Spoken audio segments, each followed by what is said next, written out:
Dear students, मैं doctor Mahavir Singh Yadav आज आप लोगों को ऑप्टिक्स का टॉपिक डिफ्रैक्शन ग्रेटिंग अर्थात विवर्तन ग्रेटिंग के बारे में अपना व्याख्यान देने वाला हूँ।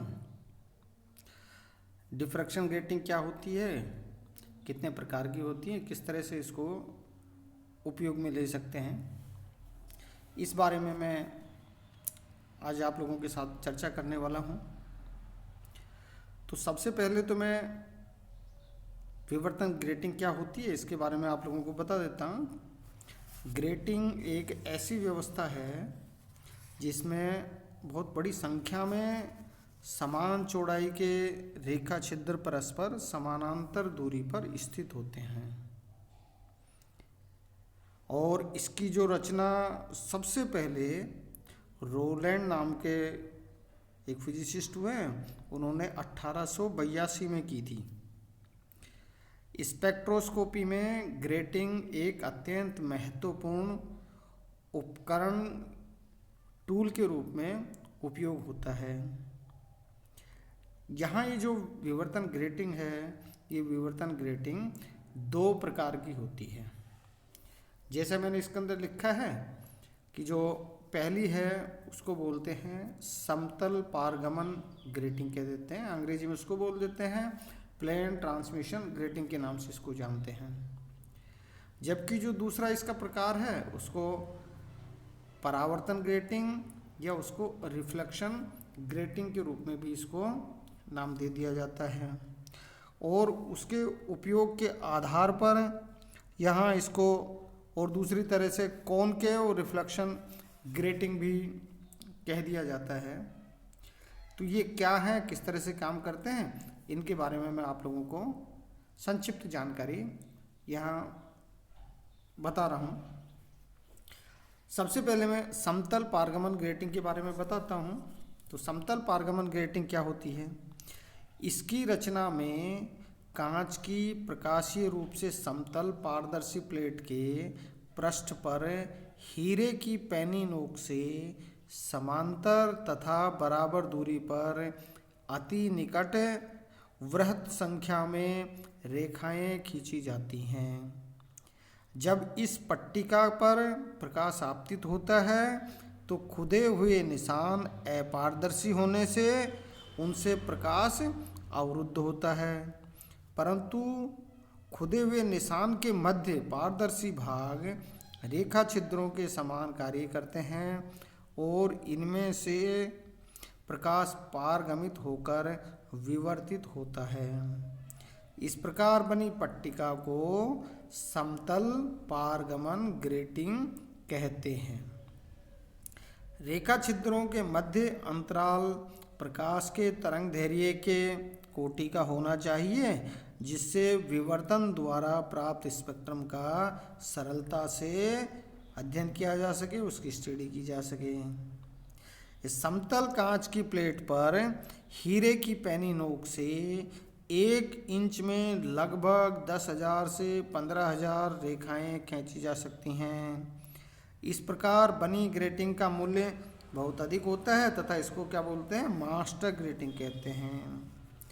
अधिक संख्या में एवं कम मूल्य की ग्रेटिंग तैयार करने के लिए इस मास्टर या मूल ग्रेटिंग की प्रतिकृतियां बनाते हैं जो मूल ग्रेटिंग के समान कार्य करती हैं।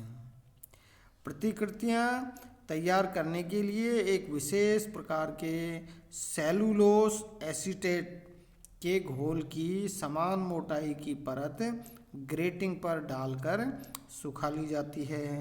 सुखाने के पश्चात मूल ग्रेटिंग से इस परत को हटाकर 2 समतल कांच की प्लेटों के बीच स्थापित कर दी जाती है। इस प्रकार यह मूल ग्रेटिंग की प्रतिकृति बन जाती है। आजकल होलोग्राफी द्वारा ग्रेटिंग की रचना भी की जाती है। इनमें बहुत अधिक संख्या में प्रति सेंटीमीटर रेखाएं प्राप्त की जा सकती हैं। तो यहाँ इस तरह से ये जो प्लेन ट्रांसमिशन ग्रेटिंग है इसको अपन बना सकते हैं, तैयार कर सकते हैं। अब मैं दूसरी उस पर आता हूँ, परावर्तन ग्रेटिंग। ये परावर्तन ग्रेटिंग क्या होती है, जैसा नाम है उसी तरह से इसका काम भी होता है। ये यदि किसी रचित समतल प्लेट पर वृत्त संख्या में समानांतर रेखाएं तीखी नोक से खुरच दी जाए तो समतल परावर्तन ग्रेटिंग बन जाती है। समतल ग्रेटिंग के उपयोग के लिए इसके साथ समांतरित्र की तथा फोकसन व्यवस्था की आवश्यकता होती है। रोलैंड ने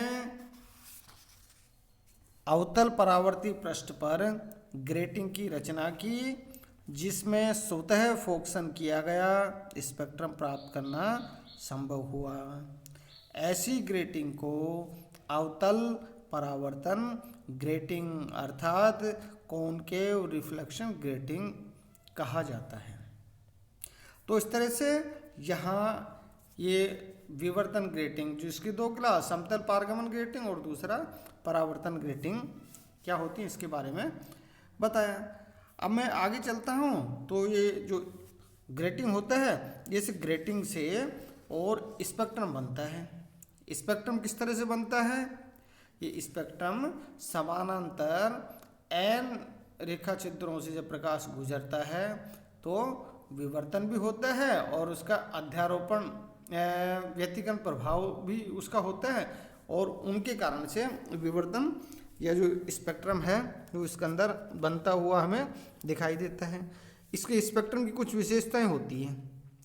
अब वो विशेषताएं क्या होती हैं मैं उनके बारे में बता देता हूँ। स्पेक्ट्रम बनने का कारण क्या है कि ग्रेटिंग में जो स्पेक्ट्रम विभिन्न तरंग दैर्घ्यों वाली तरंगों के लिए विवर्तन उच्चिष्ट की जो दिशा होती है भिन्न भिन्न होने के कारण बनती है। ये जो स्पेक्ट्रम होता है प्रिज्म की तुलना में अधिक शुद्ध होता है।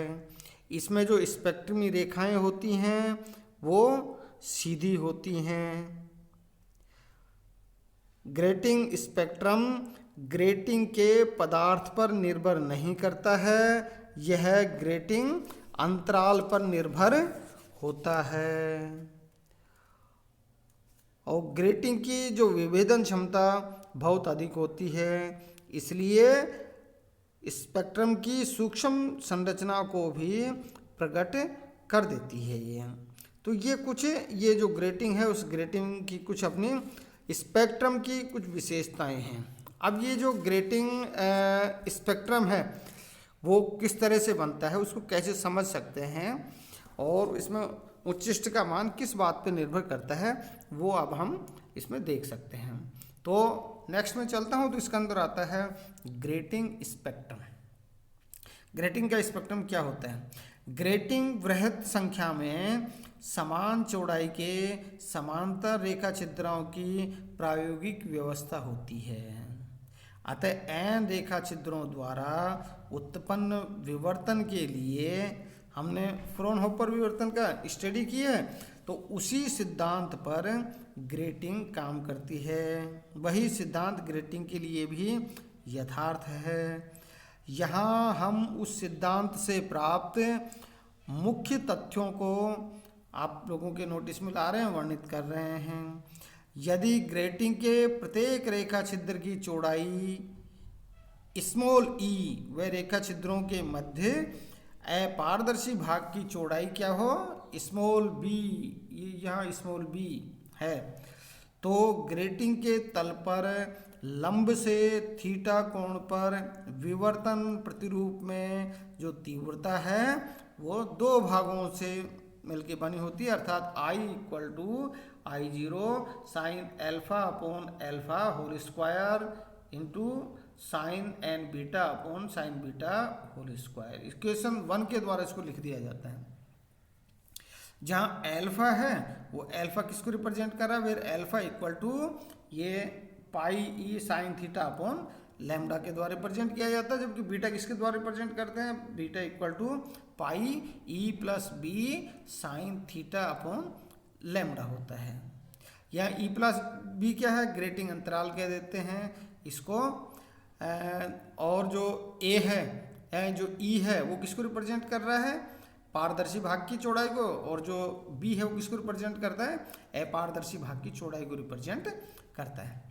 अब ये थीटा बराबर 0 होने पर अल्फा तथा बीटा दोनों के मान 0 होते हैं, जिससे sine alpha upon alpha equal to 1 और sine N beta upon beta equal to N होता है। और जो इंटेंसिटी है वो इंटेंसिटी किस तरह मिल जाती है, intensity I equal to N square into I naught. यह जो तीव्रता होती है, तीव्रता का अधिकतम मान होती है तथा इसे केंद्रीय उच्चिष्ट के रूप में इसको जानते हैं, इसको केंद्रीय उच्चिष्ट कहा जाता है।